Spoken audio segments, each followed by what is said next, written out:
আসসালামু আলাইকুম বন্ধুরা, আপনারা কেমন আছেন? আশা করি ভালো আছেন। আমার এই ছোট্ট রান্নাঘরে আপনাদের সবাইকে স্বাগতম। তো বন্ধুরা, আজকে কি কি রান্না করব, কি কি কাজ করব সব আপনাদের সাথে শেয়ার করব। তো দেখো বন্ধুরা, আমি আজকে প্রেসার কুকারে ডাল ভুনা করব।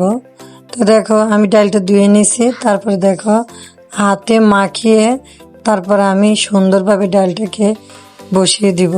তো দেখো, প্রথমে ডালে কি কি দিত তা তো জানাই, হলুদ, লবণ, পেঁয়াজ, তারপরে তেল দিয়ে সুন্দরভাবে ডালটাকে মাখিয়ে নিতে হবে। তো দেখো, আমি শুরুতে ডালটাকে সুন্দরভাবে মাখিয়ে নিলাম। আমি কিন্তু প্রেসার কুকারে একটা শিশি দিয়ে নামিয়ে ফেলবো। দেখো, পানি দিয়ে দিলাম, তারপরে কিন্তু আবারও কিন্তু আমি পরে ডালটা কিন্তু বাগার দিব, কারণ ডালটা বাগার না দিলে একটু মজা লাগবে না।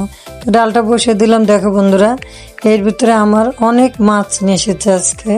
তো দেখো, পোয়া মাছ নিয়ে এসেছে, তারপরে দেখো তেলাপিয়া মাছ এনেছে, তারপর দেখো পাঙ্গাস মাছ এনেছে। পাঙ্গাস মাছটা আমার ছোট মেয়ে খেতে খুবই ভালোবাসে, কারণ পাঙ্গাস মাছটার মধ্যে কাঁটা কম, সেজন্য। তো পোয়া মাছটা আমার হাজবেন্ড অনেক পছন্দ করে, অনেক পোয়া মাছ খায়। তো তেলাপিয়া মাছ আমার বড় মেয়েও পছন্দ করে, সেজন্যে আনছে। আর আমার স্বামীর জন্য স্পেশাল সবচেয়ে মজার জিনিস হলো কি জানেন, উনি আজকে গুঁড়া মাছ এনেছে। যে গুঁড়া মাছটা ওনার অনেক পছন্দ। তো গুঁড়া মাছ খেলে কিন্তু চোখের জ্যোতি বাড়ে, এটা কিন্তু আমরা আপনারা সবাই কিন্তু জানি। দেখেন বন্ধুরা, মাছগুলো কিন্তু এনেছে অনেক তাজা, অনেক সুন্দরই আনছে। তবে সব মাছ আপনাদেরকে দেখাই নেই, একটা একটা করে দেখাইছি। অনেকগুলো মাছই আনছে। আমি প্রায় করতে করতে অনেক কষ্ট লেগেছে আমার। তা কিছু করার নেই, সংসারের কাজ করতে হবে। সংসারের কাজ আমরা না করলে কে করবে? দেখো বন্ধুরা, এই মাছগুলো সবই আনছে। তো আমি আপনাদেরকে সিম্পলভাবে অল্প অল্প করে দেখালাম। তো দেখো বন্ধুরা, এখন দেখো আমি পোয়া মাছটা একটা ঝুড়িতে উঠিয়ে রাখবো। পোয়া মাছ কাটতে কিন্তু বেশিক্ষণ সময় লাগে না, তার চেয়ে আরও কম সময় লাগে পাঙ্গাস মাছ কাটতে। তো বড় মাছ কাটতে কিন্তু খুবই তাড়াতাড়ি হয়ে যায়। তো দেখো বন্ধুরা, সবার প্রথমে আমি গুঁড়া মাছটা নিলাম। তো এই গুঁড়া মাছটা দেখো অনেক সুন্দর, একদম নদীর মাছ। তো এই নদীর মাছটার সাথে কিন্তু অনেক অনেক মলাচলা ছিল। দেখো, সাথে কিন্তু অনেক শামুক ছিল, ছোট ছোট ছোট ছোট শামুক ছিল। আমি একটা একটা করে সবগুলো শামুক বেছে নিয়েছি। দেখো দেখো বন্ধুরা, আরো অনেক ধরনের রকম মাছ আছে, ওগুলো আমি বেছে ফেলে দিছি। যেগুলো কাসকি মাছ ওগুলো আমি রাখছি, সাথে কিছু ছোট ছোট চিংড়ি মাছও আছে। তো চিংড়ি মাছগুলো রেখে দিছি, চিংড়ি মাছ ফালাই নেই, কিন্তু অন্যান্য মাছ ফেলে দিছি, কারণ কাসকি মাছের সাথে অন্যান্য মাছ মজা লাগে না, কাসকি মাছই স্বাদ লাগে। তো দেখো, কাসকি মাছটা কিন্তু আমি সুন্দরভাবে পরিষ্কার করে নিতেছি।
তো বন্ধুরা দেখো, মাছটাকে কিন্তু আমি সুন্দরভাবে বেছে নিছি, ভালো করে ধুয়েও নিছি।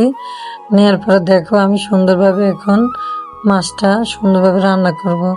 সবার প্রথম দেখো, একটা কড়াইয়ের মধ্যে আমি মাছগুলো নিয়ে নিলাম। তারপরে দিয়ে দিলাম পেঁয়াজ কুচি, তোমরা চাইলে বেশি করে দিতে পারো, আমি পরিমাণ মতন দিছি। তারপর দেখো দিলাম আলু কুচি। আমি আজকে আলু দিয়ে কাসকি মাছ আমি চচ্চড়ি করব। তো পরিমাণ মতন আমি 2টা আলু দিয়ে দিলাম।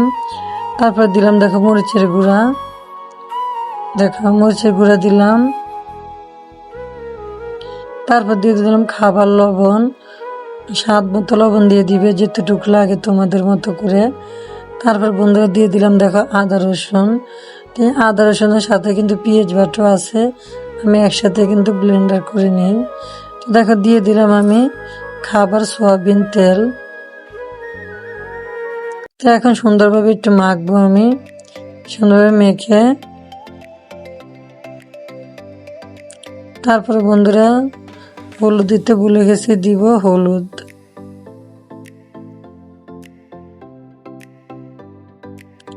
তো দেখো বন্ধুরা পরিমাণ মতো হলুদ দিয়ে দিলাম। তো এবার সুন্দরভাবে আমার এই গুঁড়া মাছটাকে মাখিয়ে নিতে হবে। বন্ধুরা তোমরা তো অনেকভাবে খাও, এক একজন এক একভাবে। তো গুঁড়া মাছটা যদি এইভাবে বসাও খেতে কিন্তু অনেক মজা লাগে, খেতে কিন্তু অনেক ভালো লাগে, অনেক লোভনীয় লাগে।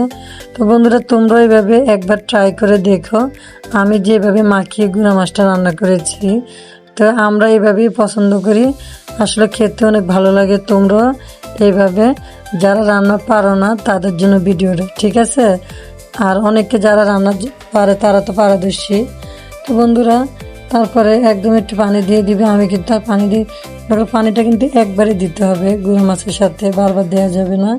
তো আমি আর একটু পানি দিয়ে দিব। দেখো এবার পানিটা দিয়ে সুন্দর করে নেড়ে ছেড়ে আমি চুলায় দিয়ে দিব। দেখো বন্ধুরা আমি কিন্তু কারেন্টে রান্না করি, এলপি গ্যাসে রান্না করি, আমার ঘরে কিন্তু একদম লাইনের গ্যাস নাই। তো দেখো কারেন্টে বসিয়ে দিলাম। দেখো আমি 450 লোডে দিয়ে দিলাম। এখন দেখো বন্ধুরা আমার কিন্তু গুঁড়া মাছটা হয়ে গেছে। দেখো একদম মাখা মাখা রেখেছি, একদম মানে শুকায়নি, একটু মাখা মাখা রেখেছি। তো বন্ধুরা দেখো মাছটাকে রান্না করা কতটা সহজ, হ্যাঁ কতটা সহজ উপাদানে মাছটা রান্না করেছি, কতটা কিন্তু কঠিন লাগে না। শুধু মাত্র মাছটা বাছতে একটু সময় লেগেছে, রান্না করতে কিন্তু একদম সময় লাগেনি। তো বন্ধুরা তোমরা বলো আমার এই ভিডিওটা তোমাদের কেমন লেগেছে? যদি ভালো লেগে থাকে অবশ্যই লাইক সাবস্ক্রাইব করে আমার পাশে থেকো, অবশ্যই ভালোবেসে একটা লাইক দিয়ে দিও, আর অবশ্যই বেশি বেশি করে ভিডিওটা শেয়ার করে দিবা। আর আমার চ্যানেলে একটা সাবস্ক্রাইব করে আমার পাশে থাকবা নিত্য নতুন ভিডিও পাওয়ার জন্য।